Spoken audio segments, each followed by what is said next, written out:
Hello everybody. Today I'm going to try to do a brief tutorial on the basic version of this game called Steam Rails to Riches that is available on Steam, how appropriately, but it started off as a board game. I've played the tutorial for about 45 minutes before I got through it, and I was majorly confused by the tutorial, so I thought perhaps I could do a little bit better. Perhaps not, because the game is not the easiest to pick up, but once you do get the hang of it, it seems to be fairly straightforward. This is the map that you can choose. And this is the basic one for the tutorial, I believe. This is another map that is available off the bat. The other ones you have to purchase as DLCs on Steam, except for this southwestern France map, which is available on Steam as a free DLC. I'm not going to pick this one because it has a different set of rules. So we'll choose this one because it is the basic. These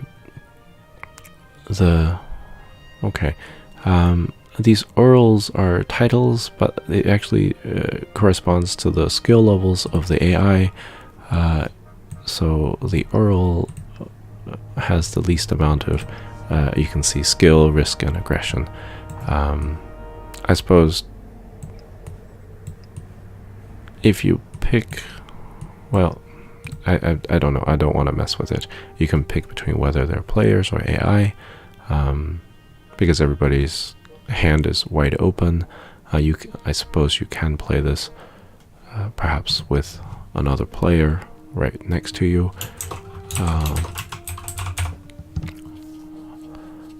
I will just play against these two. Not really play against so much as to just try to explain this game. This map is for 3 to 5 players, so you can add additional or keep it at a minimum. So let's start. So now I'm not entirely sure what this bid is because I haven't seen it before.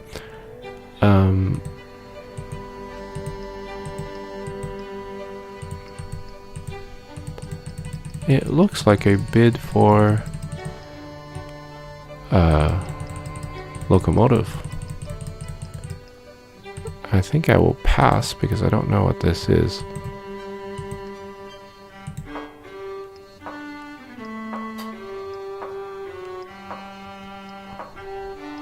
Looks like they're bidding to see who goes first.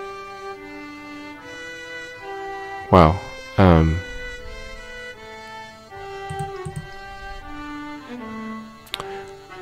Oh, we're bidding for cities, looks like. Or locomotives.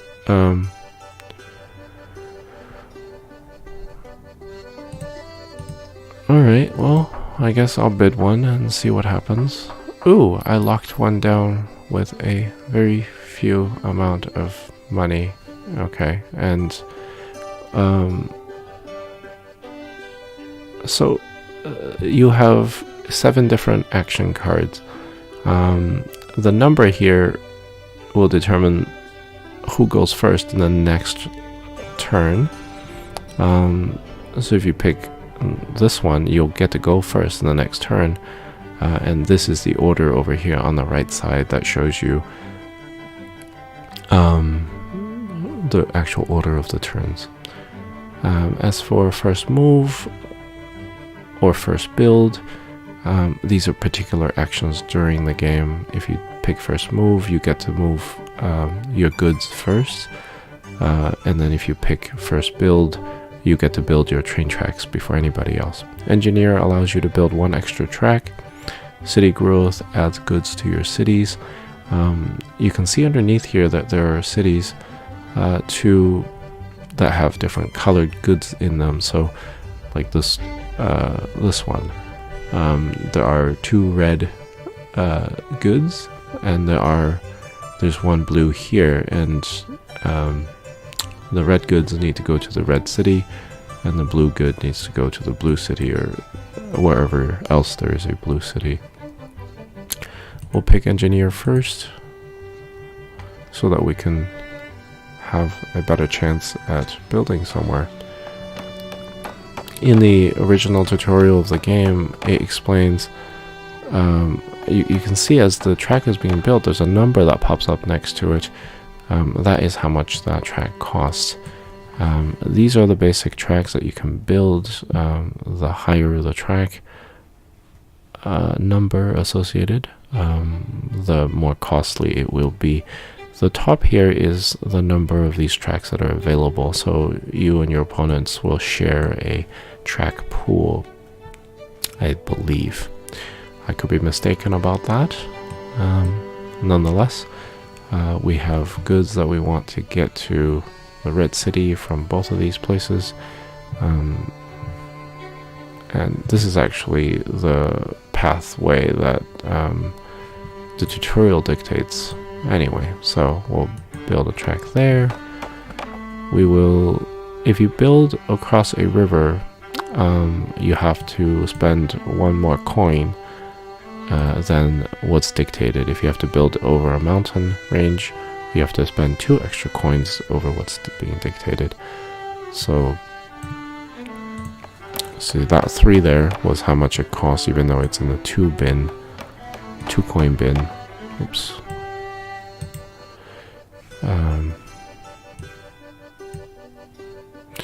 So you can rotate a track once you start building. Of course, you want to rotate it so it connects to your city. So I've spent all 4 of my build points. So over here, you can see there's a locomotive point, there's a victory point, there's a total money that you have, and income at that time. Now, these numbers over here, the 7, the 3, the 6, determines who goes first next. The person with the lowest one goes first. Okay. So anyway, we'll just move on. I built my 4 tracks. Usually you can build 3 per turn. I built 4 because I had the engineering card. Right. And these opponents are going at each other, trying to build. So Earl has decided to level up his locomotive. So locomotive points means how many links between cities you can traverse and send goods. In this case, if I want to send something from this location to this location, there's 1, 2 links. My locomotive point is only 1, so I cannot send anything that way. But I can send these guys over here, 1 at a time, once per turn. Or you can choose to level up your locomotive, and I will show you in a second why you want to do that.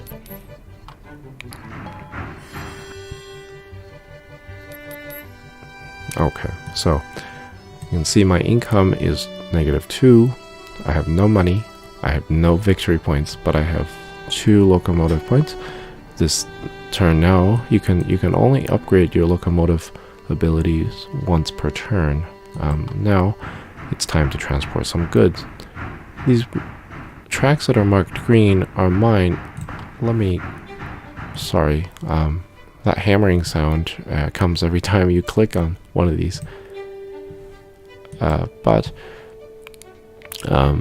I guess when you click on your own,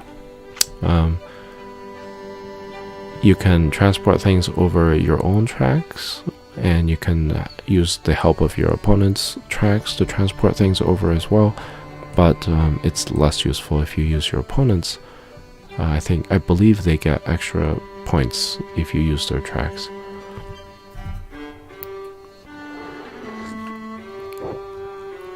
Okay, now we'll transport 1 this way and this way. That's my 2 locomotive points. And the reason you want to transport as far as possible is because you get to increase victory points or income track based on the number of links you've used.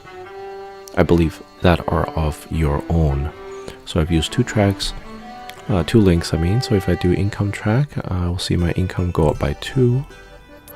And now my income is 0. It's important to try to keep your income positive if possible. I don't know if it is, but your income will ultimately determine detriment or benefit as to what your end score will be. Now, I've decided. No, I have a blue there. Reds. I don't think I want to use those. So I'm going to build away from my cities. So I'll keep on using the engineering card. Let's see what happens. And it looks like they all picked the same ones that they did before.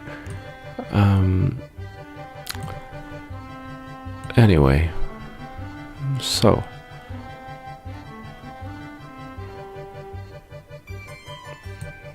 I will just build this way. River, open.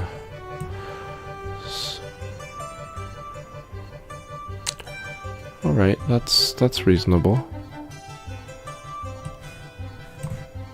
Let's start by building. I want to increase the number of links as possible.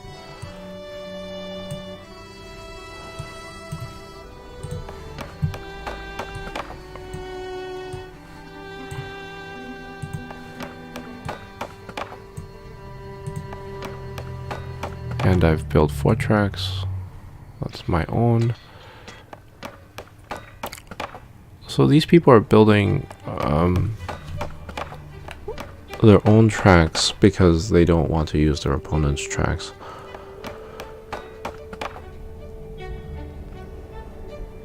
Okay, it's my turn. Once again, it's Locomotive. Let's see what we can do.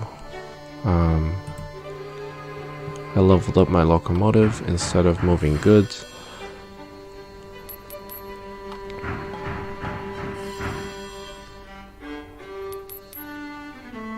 I'm kind of going at this blindly because I realize that I don't have any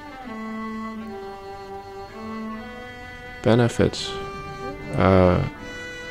Shoot, okay, so I kind of wasted I believe these tracks because now I've connected things and I don't really have much to use for them.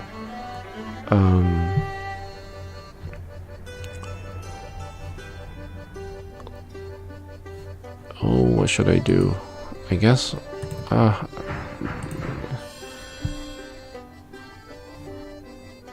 because that only moves 1 track, I only get 1 point, which is most unfortunate.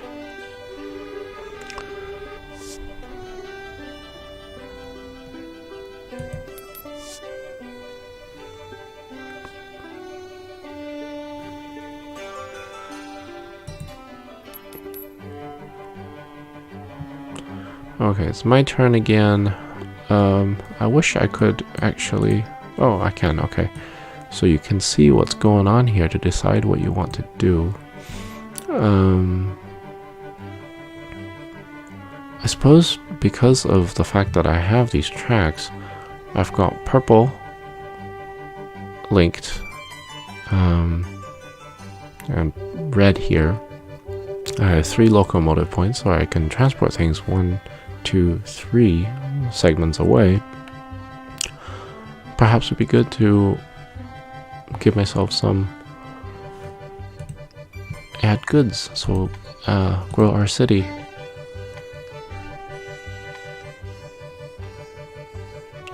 So if we want to grow the city,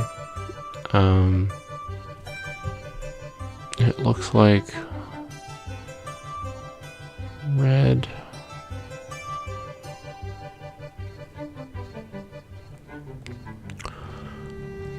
Oh, what do I want to do? Red and blue, purple and yellow.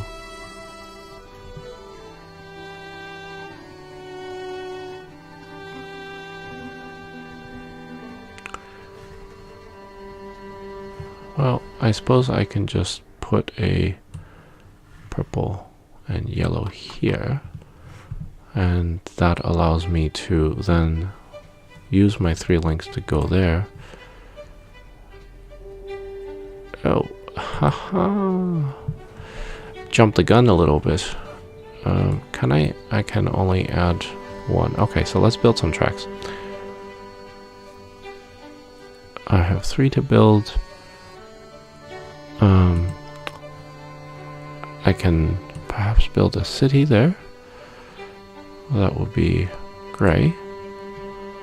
Oh, you have to have urbanization to build a city. Of course, that makes sense. So I cannot. Let's just go straight there. And see.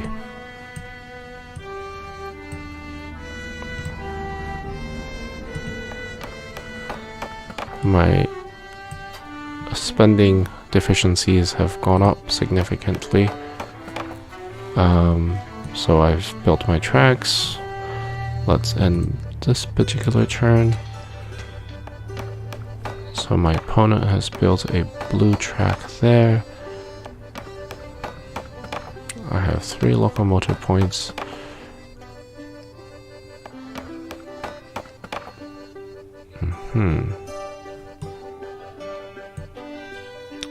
Now,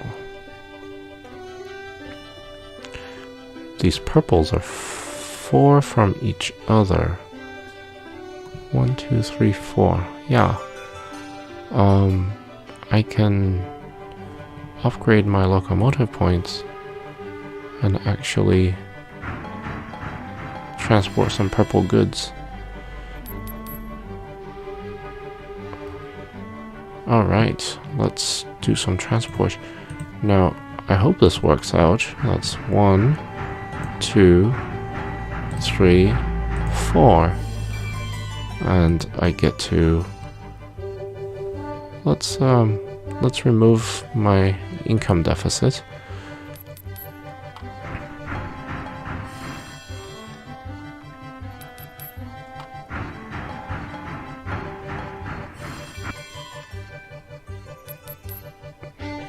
Now, my opponent, because he actually used my track for 5 segments, he had 5 locomotive points. He had to use one of my tracks, so he got 4 points, and I get the extra 1. So I'm going to use it to increase my income track once again. Nobody has any victory points. The points add up at the end of 10 turns, number of victory points, plus how much income or deficit you have. Income, if it's positive, it's divided by 2 and added to your score. If it's negative, though, it's multiplied by 2 and taken away from your score. So we definitely don't want to go into the negatives, so we want to stay in the positives. Also, positive gives me more money in order to stay more positive. Okay. Now, there is more. Once again, there is a purple good there. And I have... This is 4 away. So I suppose if I pick the engineer, I get to build 4 tracks. And if I build 4 tracks, I can connect these 2 cities, and then have 1 more purple go around to allow myself a good amount of...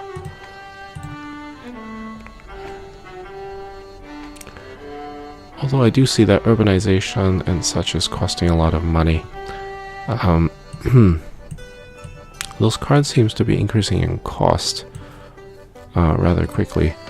I'm not sure if it's a good idea that I'm just avoiding them. We'll find out later on. Alright, so I built my tracks. I have a pretty good network.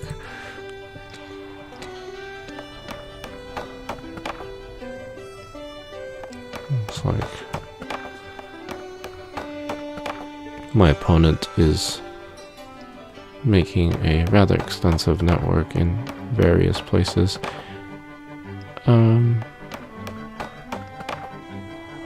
So these particular tracks that show a little town in the middle can only be placed on top of one of these gray towns, or you can build a city on top of the gray town if you use the urbanization. I don't know if urbanization gives you points or not. But once again, I've increased. I want to move this thing. I want to move it 1, 2, 3, 4, 5. So I have 4 locomotive points. So I'm going to increase my locomotive level.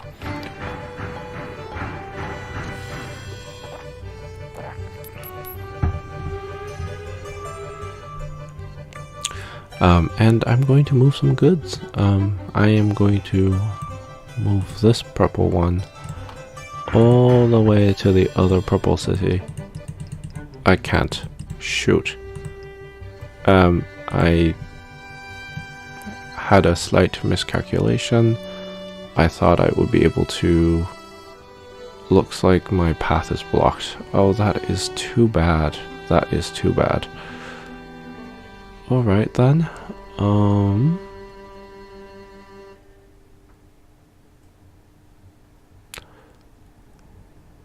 What is the best way for me to maximize my money then? I should never have linked 2 purple cities because the goods will just stop. Need to learn that.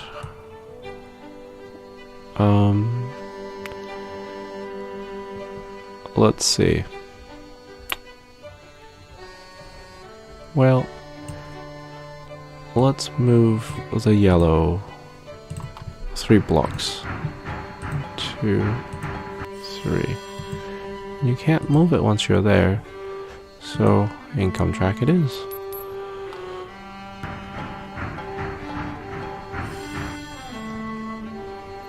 I think that is pretty much the basics of the game.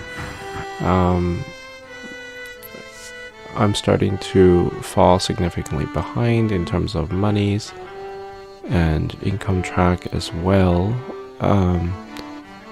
mainly because of my big oops with the purple to purple connection.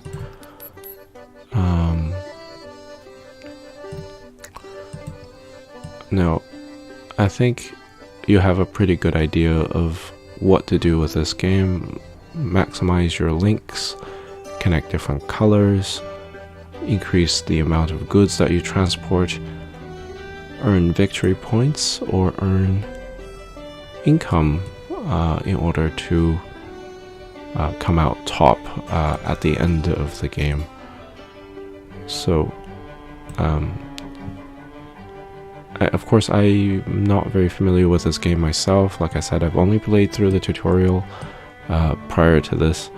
Overall, it seems like a quite fun game, a game in which you try to compete with each other in terms of destination, city location. It is kind of like a Ticket to Ride. The difference is you can build on all kinds of terrains instead of predetermined tracks, but the end goal is to screw each other over and come out on top in terms of points, and that is a very familiar concept. Overall, it seems like a really good game, and I can see why this would be a rather popular board game. I just am unclear as to how many players there are in terms of being online and playing multiplayer, or if you're playing against AI all the time. It'd be more fun to play against other players, but perhaps even more cutthroat. It is nice that you can choose different maps, although who knows how many people actually buy the DLCs. There's 3 maps that are available for free. Anyway, I hope you have some sense of what the game is all about, and if you think you might like it, you might want to give it a go, or see about maybe obtaining a physical copy. Although I those tend to be more expensive. You can also get this game on Android or iOS for a little bit cheaper as well, so maybe that is a way to go. Alrighty, originally I meant this as a tutorial, but I don't think it came off as one because I'm not sure how well I explain things. It's a semi-complicated game, but not too complex once you get the hang of it. If you want to play it, I do think it's a good game and you should try it. Alright, well, have a good day. Bye-bye.